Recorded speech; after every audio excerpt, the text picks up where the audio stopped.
Bonjour et bienvenue dans ce carnet de guerre consacré aux sorties briscards du mois de janvier et février. Un petit problème logistique m'a empêché de faire la vidéo pour le mois de janvier, mais je me rattrape maintenant.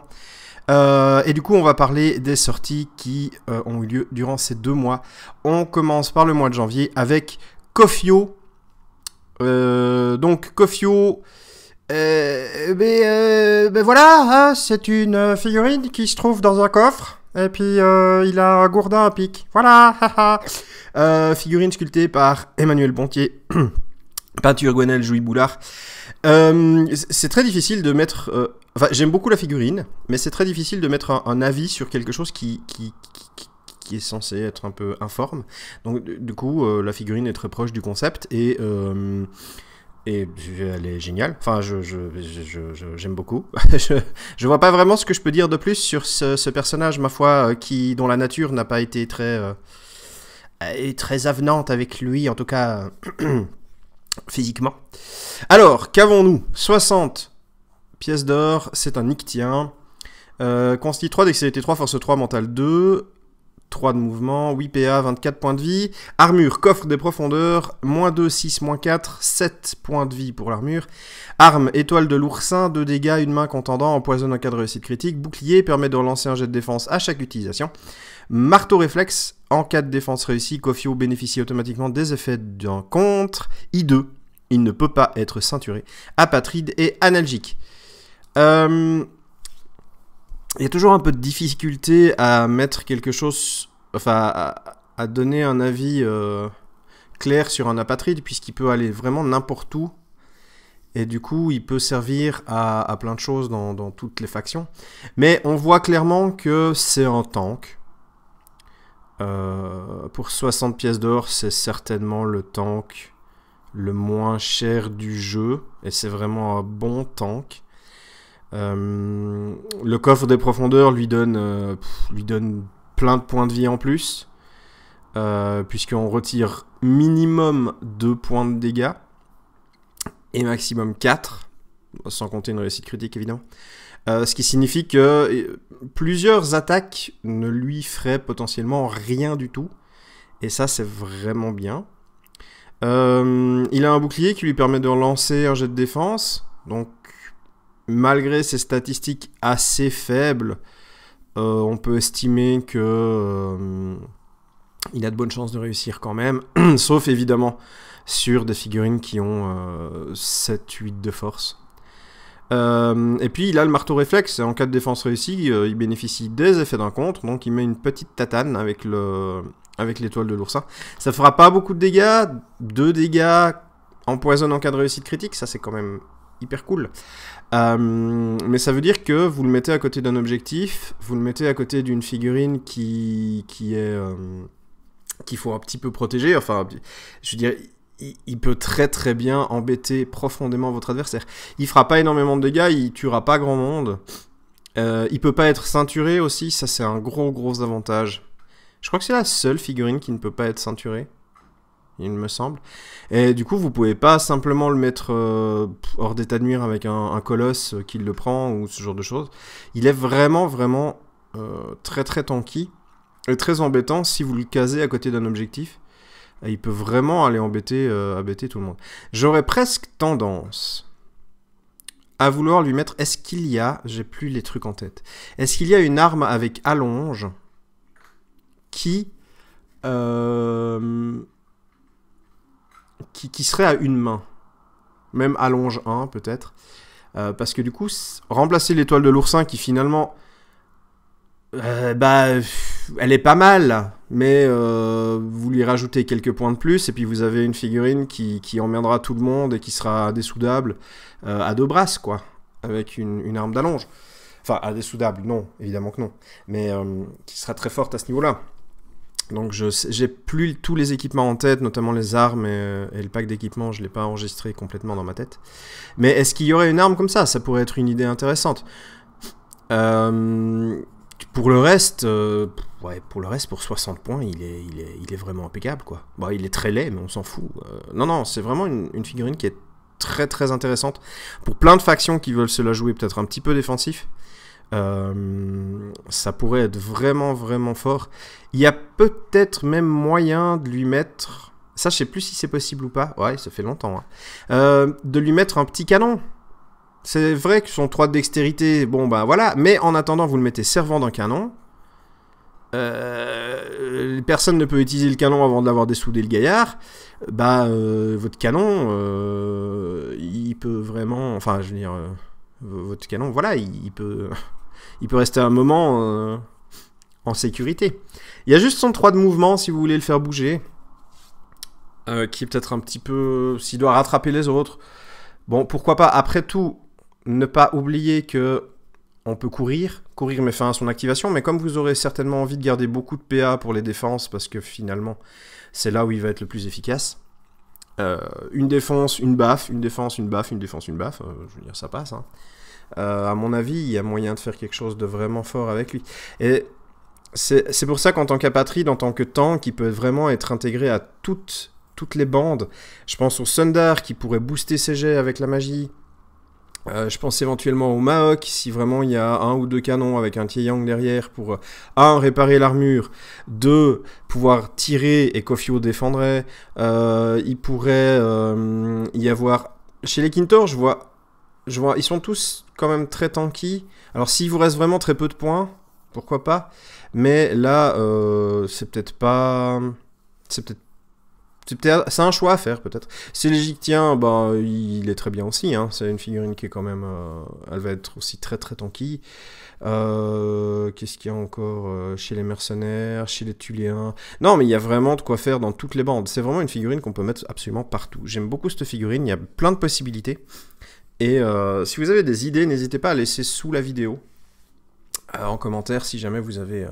c'est quelque chose que j'ai raté sur cette figurine fantastique.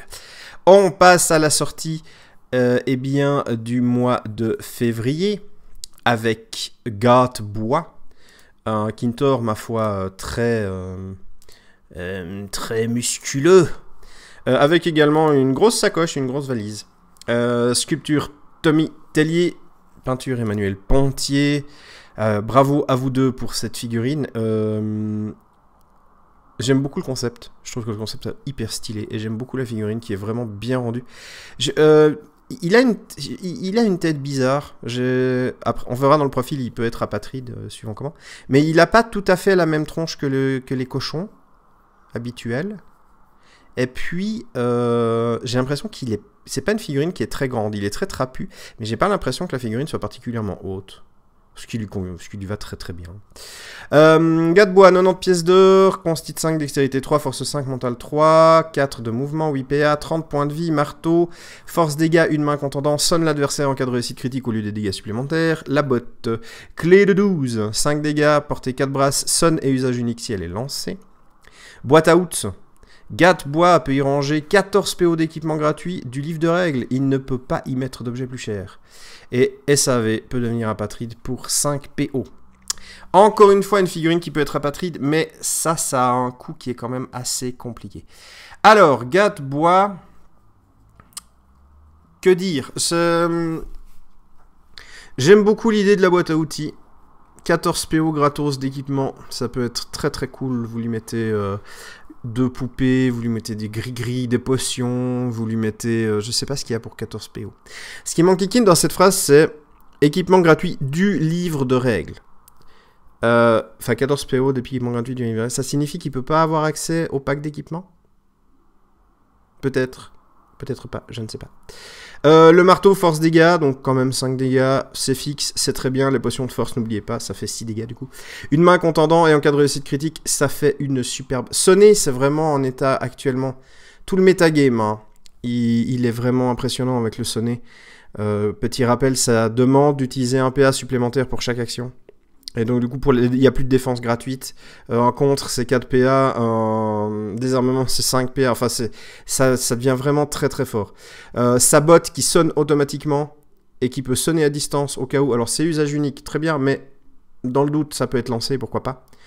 Sinon, c'est 5 dégâts.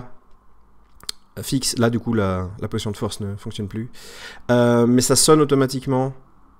moi je trouve que c'est vraiment très très fort. La boîte à outils qui fait que finalement la figurine ne coûte que 76 pièces d'or, c'est pas mal. Et puis le SAV peut devenir apatride pour 5 PO. Est-ce que vraiment, pour 95 pièces d'or, on a envie de jouer... Déjà, est-ce qu'on a envie de jouer un Kintor pour 95 pièces d'or, hein, si on n'est pas Kintor, déjà. Mais est-ce qu'il y a vraiment de l'utilité à devenir apatride? L'idée est excellente. J'aime beaucoup l'idée, ça va super bien avec le concept. Je trouve vraiment que c'est bien. Mais en termes de jeu, 95 pièces d'or, c'est quand même une somme. Et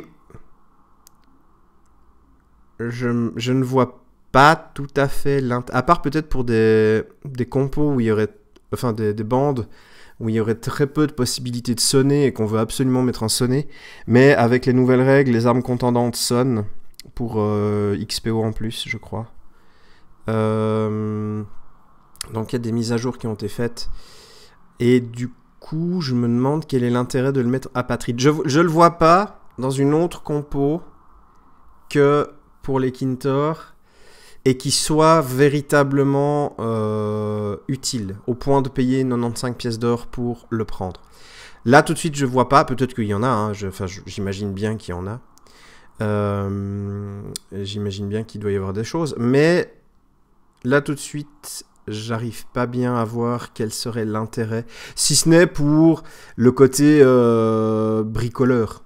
Alors, on pourrait imaginer une compo avec des bannis, qui bricole. On pourrait imaginer une compo avec Sanasok en Tuléen, ça bricole aussi. On pourrait avoir une compo type bricolage.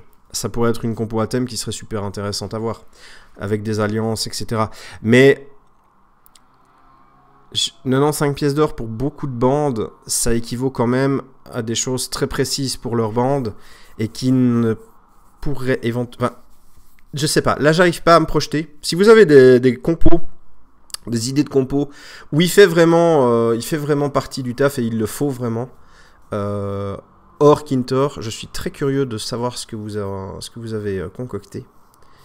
Mais en tout cas, une figurine qui est intéressante, elle peut amener beaucoup de choses avec ses 14 pièces d'or d'équipement. Il peut y avoir plein de petites choses. Il peut être très polyvalent en fonction de l'équipement que vous avez. Si vous êtes en tournoi également, vous avez beaucoup de possibilités avec le side, de pouvoir lui mettre, vous changer des potions, vous changer des gris-gris, des poupées vaudou, vous changer des filets même. Ce genre de choses-là, ça peut vraiment être hyper intéressant. Et du coup, je pense qu'il... Ouais, je suis toujours un peu bloqué dessus. Je l'aime bien, j'aime bien le concept, mais j'arrive pas à avoir une application pratique où l'apatride fonctionnerait. En Kintor, je vois 2-3 listes qui pourraient être... Puis bon, c'est un Kintor, quoi. 5 de constite, 5 de force, il fait 5 dégâts. Je veux dire, ça reste un Kintor tout à fait potable. Qui apporte un petit peu de flexibilité aussi. Donc ça, c'est toujours très bien. Surtout en Kintor, ça se paye cher. Mais dans les autres, le SAV, j'ai du mal. Donc voilà, n'hésitez pas à me dire si vous avez des idées pour Gadebois dans des compos hors Kintor.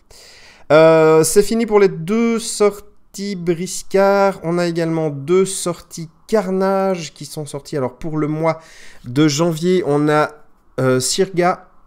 Et pour le mois de février, on a la Forgeronne Kérops. 2 figurines, ma foi, qui sont... les figurines Carnage, elles sont toujours très belles. Il n'y a pas à tortiller du derrière. Elles sont vraiment toujours magnifiques. Donc bravo aux sculpteurs et aux peintres pour ces 2 figurines-là.